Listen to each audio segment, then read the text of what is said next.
ప్రభావములు ఆయనకే కలుగును గాక. ఆమేన్. ఈ రాత్రికాల సమయంలో కీర్తన గ్రంథము 8వ కీర్తన 4వ వచనాన్ని నేను చదువుతున్నాను. జాగ్రత్తగా ఆలకించండి. నీవు మనుషుని జ్ఞాపకం చేసుకుంటూ వాడేపాటి వాడు, నీవు నరపుత్రుని దర్శించుటకు వాడేపాటి వాడు అని భక్తుడైనటువంటి దావీదు తెలియజేస్తున్నాడు. ప్రియమైన దేవుని బిడ్డలారా, దేవుడు భూమి ఆకాశమును సృజించాడు. నోటి మాటతో ఇంత పెద్ద విశాలమైన భూమండలాన్ని, ఆకాశమును, భూలోకములో ఉన్నటువంటి ప్రతి జీవిని, సముద్ర వృక్షములను, అలాగే చెట్లను, మొక్కలను, నేల పురుగులను, జలచరములను, వీటన్నిటిని కూడా నోటి మాటతో కలగజేశారు.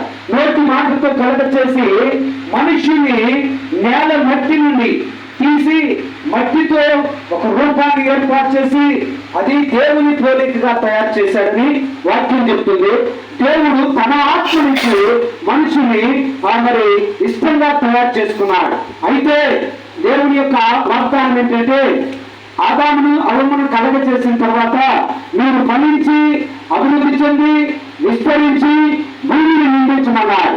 ఈ సర్వలోకము ఎన్నో కోట్ల సంవత్సరాల నుంచి, వందల సంవత్సరాల నుంచి ప్రజానికం అభివృద్ధి అవుతుంది, సంతాన ఫలం పొందుతున్నారు, విస్తరిస్తూ ఉంది. భూమండలం అంతా కూడా ప్రజలకు ఇప్పటికీ మరి ప్రపంచ దేశ జనాభా 740 కోట్లు దాటిందని మరి పెద్దలు చెప్తూ ఉన్నారు.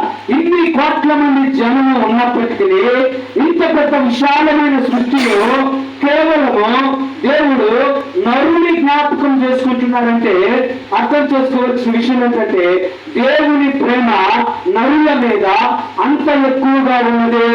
దేవుడు మనుషుని జ్ఞాపకం చేసుకుంటున్నాడు.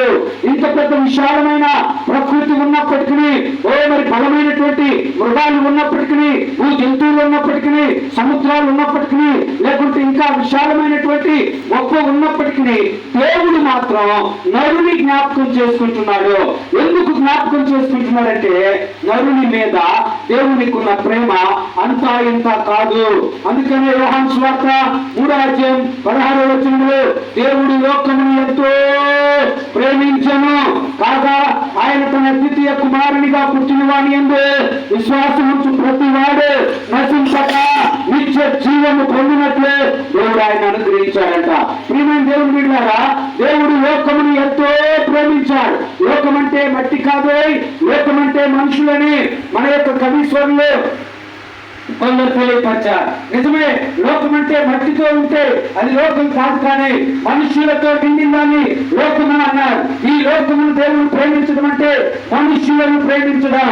భూలోకంలో ఉన్న ప్రజానికాన్ని దేవుడు ప్రేమించి నిన్ను, నన్ను, మనలను ప్రేమించి పంతులము, అయోగ్యులము, నిమిత్త మాత్రమైన మన మీద ఆయన దయ, ఆయన కనికరము, ఆయన వాత్సల్యత ఉన్నందున అందరినీ ప్రేమించిన దేవుడు కొందరిని ఏర్పరుచుకున్నాడంట. కొందరిని ఏర్పరచుకున్నాడు. ఎందుకు ఏర్పరచుకున్నాడంటే, మనం గొప్ప మేధావులు అని కాదు, జ్ఞానవంతులమని కాదు, గొప్ప వంశానికి చెందిన వారిని కాదు, ఏమీ కాదు, కానీ లోకములో ఎవరి చేత ప్రేమించబడని మనము, ఎవరి చేత ఎన్నిక చేయబడని మనము, కులముని కానీ కుటుంబీకులు కానీ పనికి రాని మనలను దేవుడు ఎన్నుకున్నారు, ఏర్పరచుకున్నాడు. అప్రారమైన తన ప్రేమను చూపెట్టాడు. ఎందుకు అంటే ఆయన ప్రేమ మన మీద సమృద్ధిగా ఉంది. ఎంతగా ఉందో తెలుసా? పర్వతములు తొలగినా, మెట్టలు తప్పనిల్లినా నా కృప నిన్ను విడిచిపోదు అన్నంత విశాలమైన ప్రేమ కలిగిన దేవుడిగా ఉంటున్నాడు. అలాగే మనం గమనించినట్లయితే యెషయా గ్రంథము 49వ అధ్యాయము 17వ వచనంలో, స్త్రీ తన గర్భమును పుట్టిన బిడ్డను మరుచునా, వారైనా మరుచునేమో కానీ నేను మరువను అని దేవుని యొక్క వాగ్దానం ఉంది. కాబట్టి మరువని ప్రేమ, శాశ్వతమైన ప్రేమని యెషయా గ్రంథం 54:10 దేవుని యొక్క వాక్యం చెప్తుంది. ఇర్మియా గ్రంథం 31వ అధ్యాయం 3వ వచనంలో శాశ్వతమైన ప్రేమతో నేను నిన్ను ప్రేమిస్తున్నానని దేవుడు వాగ్దానం చేస్తున్నాడు. ఇంత శాశ్వతమైన ప్రేమ కలిగిన దేవుడు మనము దేవుని ఎరగకపోతే, మనము దేవుని గుర్తించ రక్షించకపోతే ఆయన మాత్రము చాచిన చేతులతో మన కోసం ఎదురు చూస్తూ ఉన్నాడు. ఎందుకో తెలుసా? ఒక నియమం ఉంది, ఒక నిబంధన ఉంది. అదేమిటి అంటే ఆదాముకి ఇచ్చిన నిబంధన లేక నియమము, ఈ పండు తిను తినుమున నిశ్చయముగా నీవు చచ్చిపోతావని ఏదైనా తోటలో అన్ని ఫలాల మీద అధికారం ఇచ్చి ఒక్క చెట్టును మాత్రమే దేవుడు మంచి చెడ్డల తెలివినిచ్చి చెట్టును ఏర్పాటు చేసి దాని జోలికి వెళ్ళొద్దన్నాడు. కానీ ఆ యొక్క అవ్వమ్మ ఆ పండు తిని తన భర్త అయినటువంటి ఆదాము చేత కూడా తినిపించి వారు పాపములకు కారకులయ్యారు. దాని వలన మరణం వచ్చింది. మరణములకు కలుగు ఫలితము నిత్య నరకమని రోమా పత్రిక 6:23 దేవుని యొక్క వాక్యం తెలియజేస్తుంది.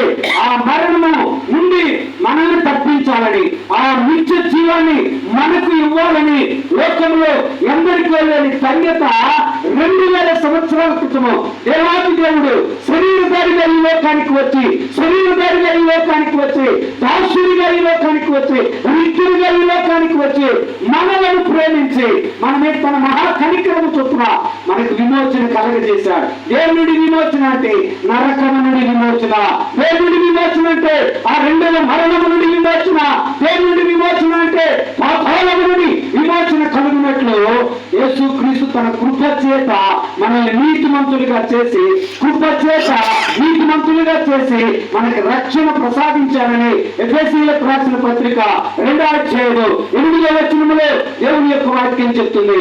కాబట్టి ప్రియమైన దేవుని బిడ్డలారా, మనము ఎన్నిక చేయబడడానికి ఎన్నికైన వాళ్ళం కాదు, కానీ ఆయన మనల్ని జ్ఞాపకం చేసుకున్నాడు. ఎందుకు? యోగ్యులను కానప్పటికీ, అర్హులను కానప్పటికీ ఈ లోకంలో ఒక్కొక్క దానికి ఒక్కొక్క యోగ్యత కావాలి. ఏదైనా ఒక ఉద్యోగం కావాలి అంటే ఆ ఉద్యోగాల కేటగిరీలో ప్రియమైన దేవుని బిడ్డలారా చదువును చూస్తారు, వారి ర్యాంకును చూస్తారు, వారి యొక్క హోదాను చూస్తారు. అయితే మన దేవుడు ఏ యోగ్యత లేనట్టు మనలను